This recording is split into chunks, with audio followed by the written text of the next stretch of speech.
I can make this entire bookcase using a single sheet of 3/4 inch plywood. The problem with plywood is that it's so big and bulky, and I always just try to break it down outside in front of my shop using a sheet of foam insulation beneath it so I can cut.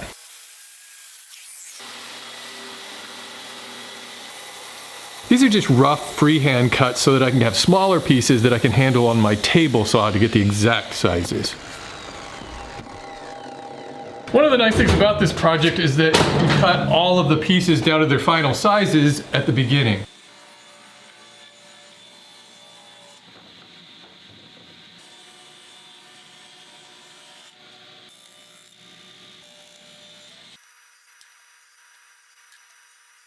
I need to cut these strips into 2 pieces. There's going to be 2 36-inch long shelves on each of these, and to get them consistent I can't really use my miter gauge because its stop block doesn't extend out far enough this way, and I can't use my rip fence because it doesn't extend out far enough that way. One of the things I could do is just draw a line and just cut to the line on each of these using my miter gauge, and that would probably be fine, but I'd rather have it more consistent. So what I decided to do is I got out my crosscut sled here, and I'm just going to screw this board to it as kind of an extension fence that I can put a stop block on. And these shelves are just a little bit too wide for the capacity of my miter saw.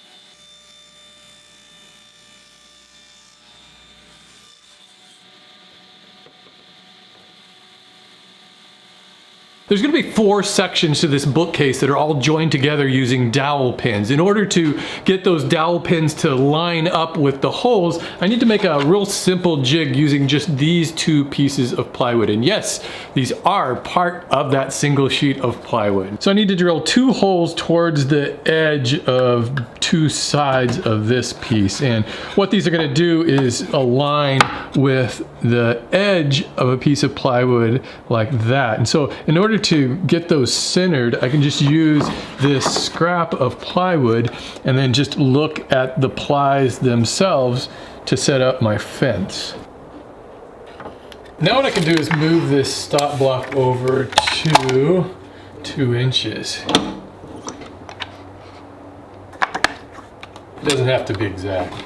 Now I can drill all 4 holes.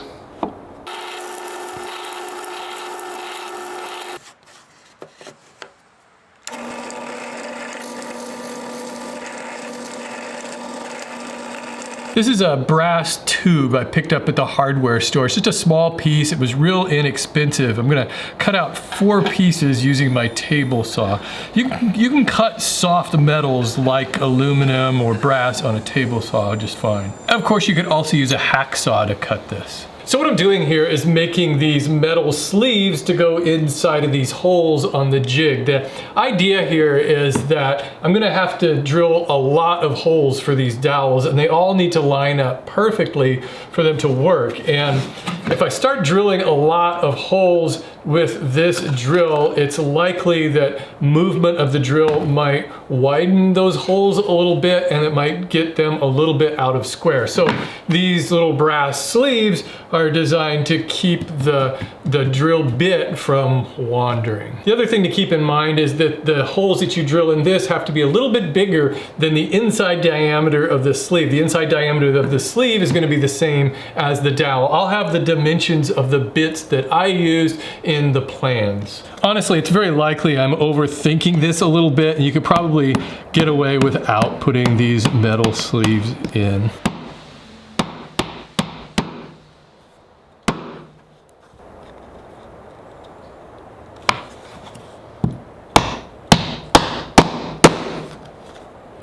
Now let's see if I can just screw this together. What I want to do is just make sure this is flush on both ends.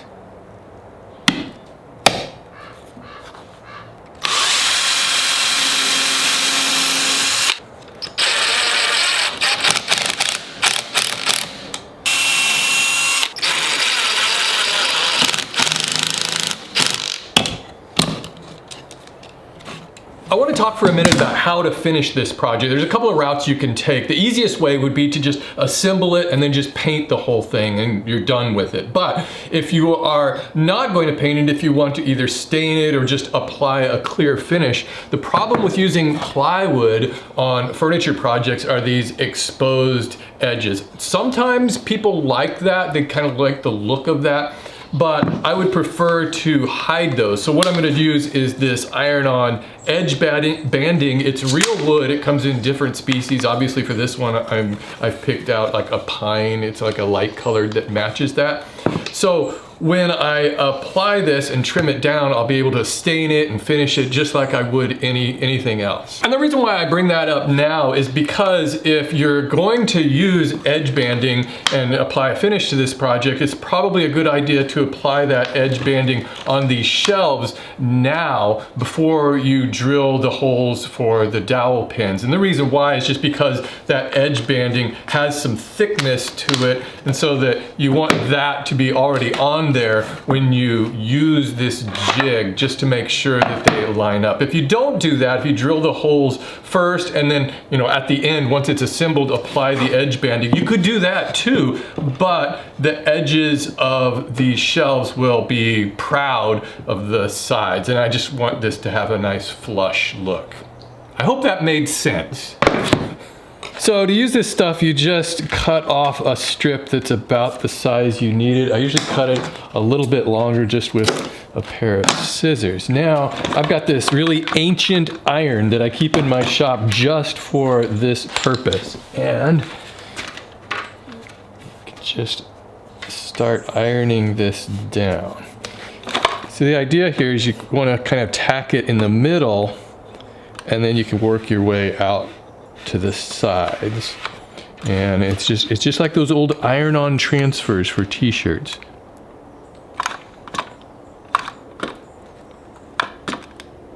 And then I just take a large dowel like this and just kind of smush it into place. This edge banding works really well. I've never had it come off or delaminate. And it only takes a minute for that to dry. Now I just need to trim that down flush with the board. The edge banding is always a little bit wider. One way you can do it is just with a razor blade.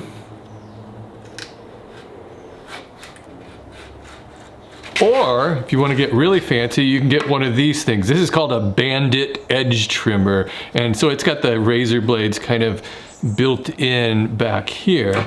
So you take this thing like this, and that trims it down nice and flush.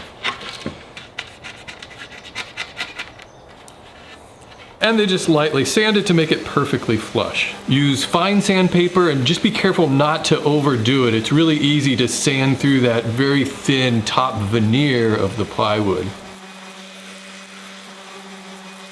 Now I can start building the 4 different sections of the bookcase. They're all identical, just kind of reversed. In the plans, I've included this drilling guide to help you kind of keep it all organized of how all of the holes go, because there's kind of a pattern to it. Some of the holes will go all the way through the board, and then some of them will just go halfway through. To make this drilling even a bit more efficient, I'm going to be using 2 drill bits the exact same size. So what I've done is I just flagged this with a piece of blue painter's tape so that it's going to drop through this jig and go halfway into the thickness of this board. And that'll just tell me when I need to stop drilling. And then I flagged this other drill bit to go even deeper. So it's going to go down that far. Obviously it's going to go through the board completely, but mostly I need that so that I can drill it into the ends of these boards. I want that to go deeper because these are the dowel pins I'm going to be using, and they need to set down in quite a ways down, and then this little bit will go into the shelf. So I'll start by drilling the holes in the shelf, and to use this jig I can just make it flush with the sides here, and then this cleat will just butt right up against the end of the board. So once I've got that lined up, I can just clamp it down. Now I can use this halfway bit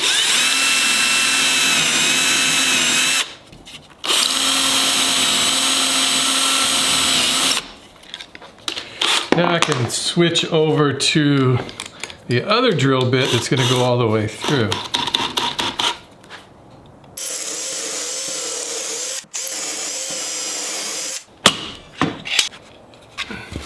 I'll flip it around and do the other side.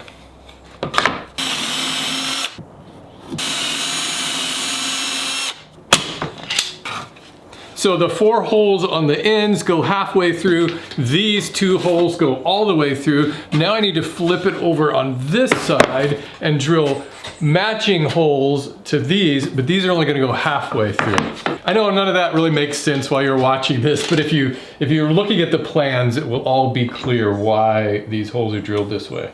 That'll be the pattern on 7 of these shelves. The top shelf is just going to be a little bit different because I don't want, obviously, any holes showing through the top. And honestly, this can get confusing really quick, so just take your time and pay close attention to exactly where you're drilling the holes.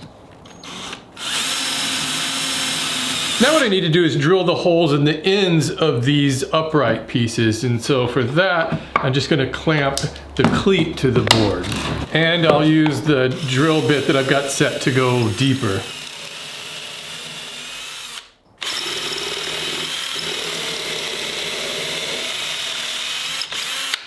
One thing that's probably a good idea is to make sure that you're consistent with the side that you put this cleat on. So this side I drilled here, so I'll flip it around this way and then put the cleat on this way rather than coming at it from this way. That's just in case these aren't exactly centered. They'll still be consistent on each side.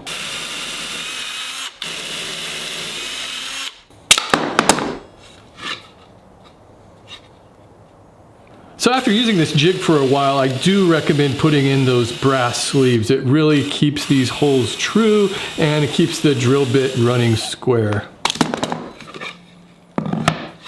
I bought a package of these kind of dowel pins. They're already pre-cut and then they're fluted along the side so that ideally the glue drips down in there and holds them better. You could certainly just grab a dowel and cut it into little pieces like this. So hopefully with the depth that I drilled these holes on the ends, I shouldn't have to cut any off of those dowels. We'll see.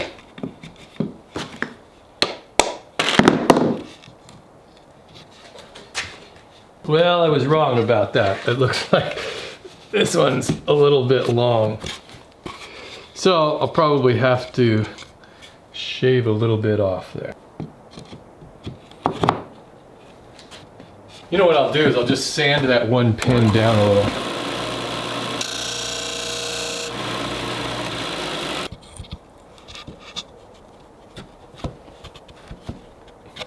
Yeah, that's better. Give this a dry fit and make sure everything fits together properly.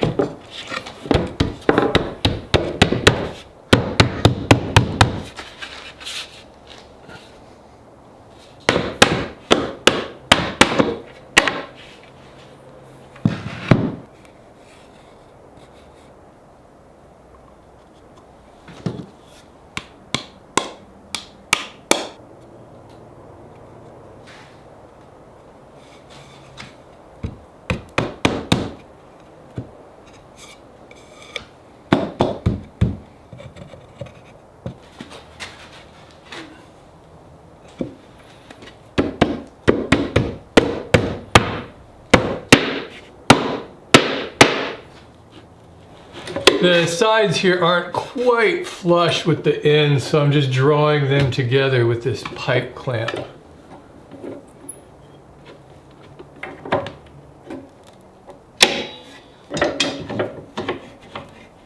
And here's all 4 of those all stacked up. So now what I need to do is make the risers in between each one. And yeah, I made a mistake here and put the holes on the wrong side of this one, but it doesn't matter because I'm going to put that edge banding on there and it'll cover it all up. I'm finally down to the last of the hole drilling. This is a lot of holes to drill. So I need to put them on both sides or both edges of these little riser pieces now, just the same way as before, using that, my deep drilling drill.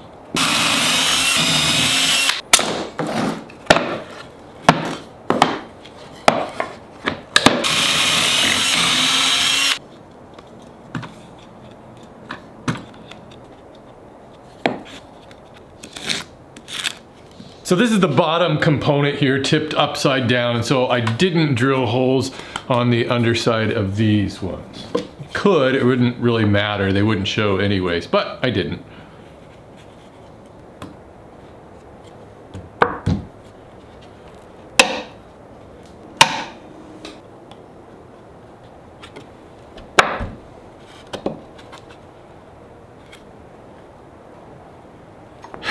Okay, let me take you back a few minutes. Remember at the beginning of this video when I said you cut all of the pieces down to their final sizes at the beginning. And then later when I was making that jig, I said that it doesn't have to be exact. Well, it turns out those two statements aren't exactly compatible, and I probably shouldn't have cut these long stretchers to their final size at the beginning of the project because now they don't exactly fit. It's not much, but that's enough to really ruin the look of this project. And there isn't enough of that sheet of plywood left to cut 4 all new strips here. So what I've done is, using just a piece of solid lumber, I just cut out this little piece and I can just glue it right on the end to fill up that gap and you won't even notice it. So I've located the center of this and made a mark on each side and I can just glue this into place. Yep, I'm pretty satisfied with that. And that's all there is. There's the base piece. I just need to work my way up for the rest of it. I'm gluing dowel pins into the underside of the connecting risers on each box. But I'm not going to glue these boxes all together.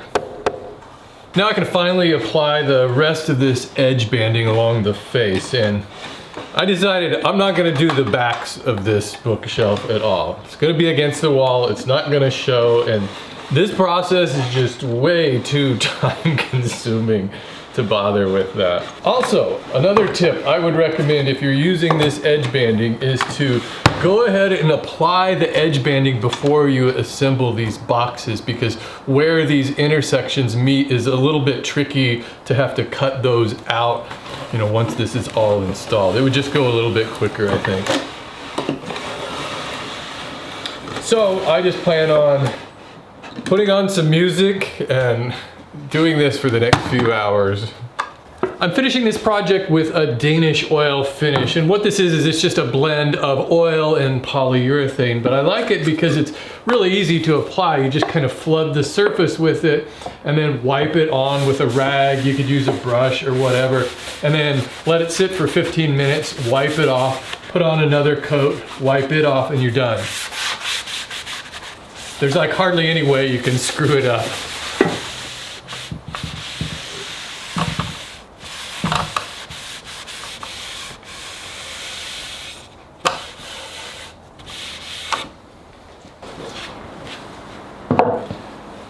So if you really wanted to, you could glue all of these sections together, but really it's pretty sturdy just like it is. And once you have some weight in it, it's not gonna go anywhere, but that's up to you. Don't forget, if you'd like to build this project, I've got plans available over at shopwwmm.com. Thanks for watching.